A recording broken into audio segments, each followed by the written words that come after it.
আমার জীবনে এরকম বেশ কয়েকবার ঘটছে যে ওয়ালে পিঠ থেকে গেছে, অর্থাৎ আর পিছে যাওয়ার জায়গা নাই। এরকম বিপদে যে মনে হচ্ছে যে এই বিপদ থেকে উদ্ধারের কোনো পথ আর নাই, অনবরত দুরূদ শুধু মুখের মধ্যে, যতক্ষণ আপনার নিঃশ্বাস প্রশ্বাস নিয়েছি দুরূদ পড়তেছিলাম। এরপর আল্লাহ তাআলা এমন ভাবে সেই সমস্যা দূর করেছেন যে মনে হচ্ছে আসমান থেকে মনে হচ্ছে সাহায্য নাজিল হয়েছে।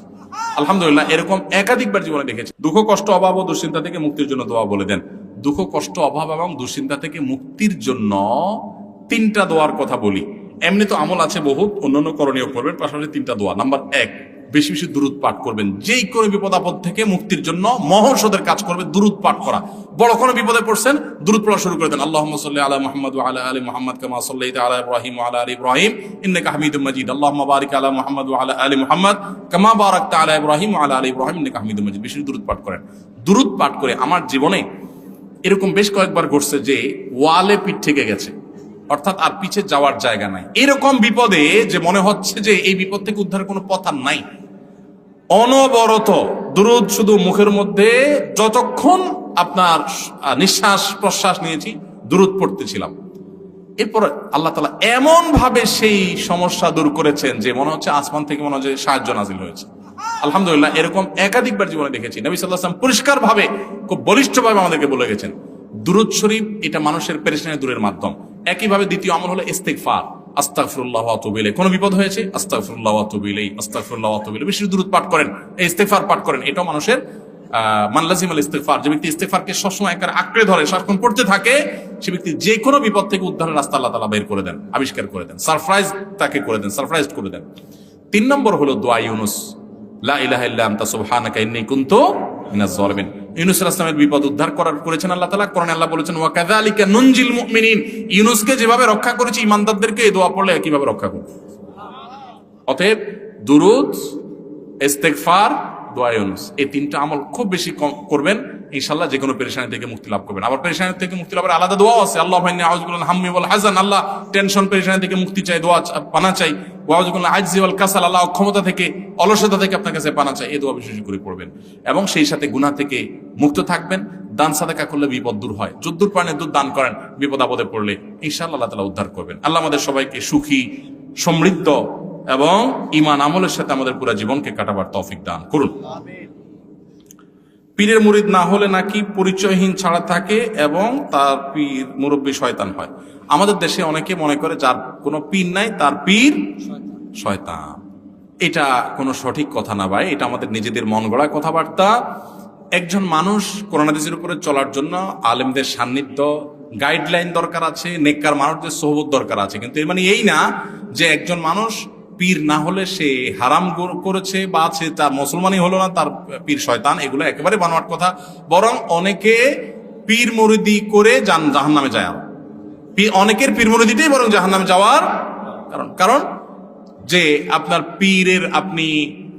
পীরের হাতে অলৌকিক ক্ষমতা আছে মনে করেন, পীরই জান্নাত জাহান্নামে নেওয়ার মালিক মনে করেন, তাহলে সেক্ষেত্রে সেটা বরং জাহান্নামে যাওয়ার কারণ হতে পারে। আল্লাহ আমাদেরকে শুদ্ধ চিন্তা লালন করার তৌফিক দান করুন। আপনার ধর্মীয় উপদেষ্টা, আপনার ব্যক্তিগত মুরব্বী, আপনার একান্ত পরামর্শক থাকতে পারে, কোরআন হাদিসের আলোকে আপনাকে গাইড করে আপনি সেই গাইড গ্রহণ করবেন।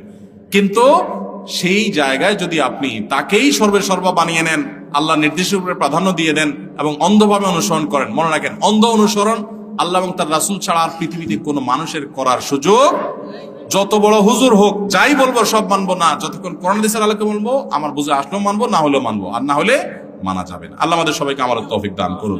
জাযাকুমুল্লাহ খাইর। আর প্রশ্ন নেওয়ার সুযোগ নেই, অনেক রাত হয়ে গেছে। বারাকাল্লাহু ফিকুম ভাইরা আমার। হ্যাঁ, মসজিদের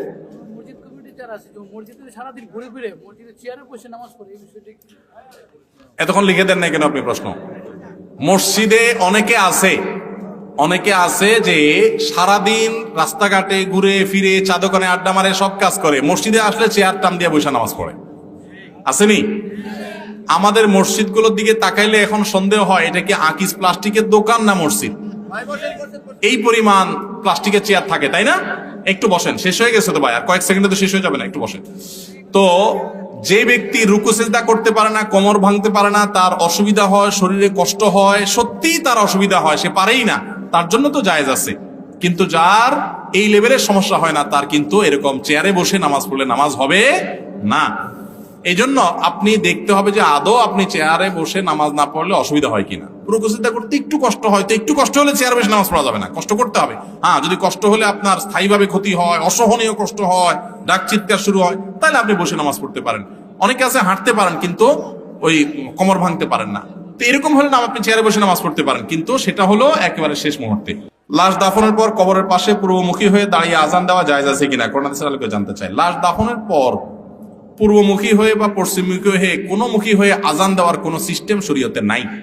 লাশ দাফন করার পর একটা সুন্নত আছে যেটা আমরা 99% মানুষ জানি না, বলবো সেটা। সে আমলটা হলো লাশ দাফন করার পর মাটি দেওয়া শেষ, কবরস্থ করা শেষ, এবার যারা কবর দাফন কাজে শরীক হয়েছেন তারা সবাই কেবলামুখী হয়ে হাত তুলে আল্লাহর কাছে ওই মুর্দার জন্য দোয়া করবেন, এটা সুন্নাত। আমরা ওই ভুলভাল জায়গায় হাত তোলা তুলে নিয়ে একা মারামারি করতে পারি, কিন্তু সুন্নাত আমরা জানি না অনেকে। নবী সাল্লাল্লাহু আলাইহি সাল্লাম মাটি দেওয়ার পর কেবলামুখী হয়ে বলতেন, সালু লি আখিকুমুত তাসবিহ, ইস্তাগফিরু লি আখিকুম ওয়া সালু লাহুত তাসবিহ। তোমাদের ভাই যাকে দাফন করলা, যে লোকটাকে এখন লাশ দাফন করলা, তার জন্য আল্লাহর কাছে এখন ক্ষমা প্রার্থনা করো আর দোয়া করো সেই যেন এখন মুনকার নাকিরের প্রশ্নের জবাবে ঈমানের উপরে ঠিকঠাক থাকতে পারে। এই জন্য দোয়া করতে হয়, আল্লাহ আমার এই লোকটা যে মারা গেল, যারা দাফন করলাম, ভাই বোন যিনি হন, আল্লাহ এই লোকটা, যে কোনো মুসলিম নারী পুরুষ, আল্লাহ এই লোকটা দুনিয়াতে যেরকম ইমানদার ছিল এখনো যেন প্রশ্নের উত্তরে ইমানের উপরে টিকে থাকতে পারে, তার ইন্টারভিউ যেন ভালো হয়, সেজন্য ইমানদার থাকতে পারে, আপনি তাকে মাফ করে দেন। এই দোয়া কেবলামুখী হয়ে যার যার মতো ইন্ডিভিজুয়াল ব্যক্তিগতভাবে দোয়া করা সুন্নাত। এটা আমরা অনেকে জানি না। দেবর ভাবি যে পরকীয়া সম্পর্ক এই বিষয়ে কিছু বলেন। আমরা পরকীয়া নিয়ে অনেক কথা বলেছি। দেবর ভাবির মধ্যে পরকীয়াটা বেশি কেন হয়? কারণ পর্দাহীনতা। কারণ কি, আমাদের সমাজে কিছু আকাম করার জন্য শয়তান কিছু মাসালা সরবরাহ করছে। শয়তান কিছু মাসালা আমাদেরকে ডেলিভারি দিছে কিছু আকাম করার জন্য। এর ভিতরে একটা হলো বড় ভাবি বড় ভাইয়ের বউ মায়ের মতো, আছে না? শিক্ষক বাবার মতো না? ঢাকা ইউনিভার্সিটির মেয়েরা এখনো রাস্তা রাস্তায় আন্দোলন করতেছে এক লম্পট টিচারের বিরুদ্ধে। এক লম্পট শিক্ষক অনবরত মেয়েদের চরিত্রহানি করেছে। স্কুলে, কলেজে, ইউনিভার্সিটিগুলোতে ভুরি ভুরি এগুলো ঘটছে। তারপরও আমরা বলি শিক্ষক কিসের মতো? বাবার মতো।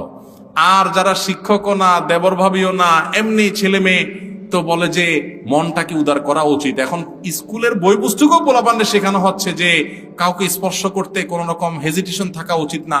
এখন আবার ওই যে ক্লোজ আপ, যারা আমাদেরকে পেস্ট বিক্রি করার নাম দিয়ে আমাদের ইমান হরণ করে নিয়ে যাচ্ছে, এই দুষ্টদের পণ্য কিনবেন না, আল্লাহর জন্য তাদেরকে বয়কট করবেন।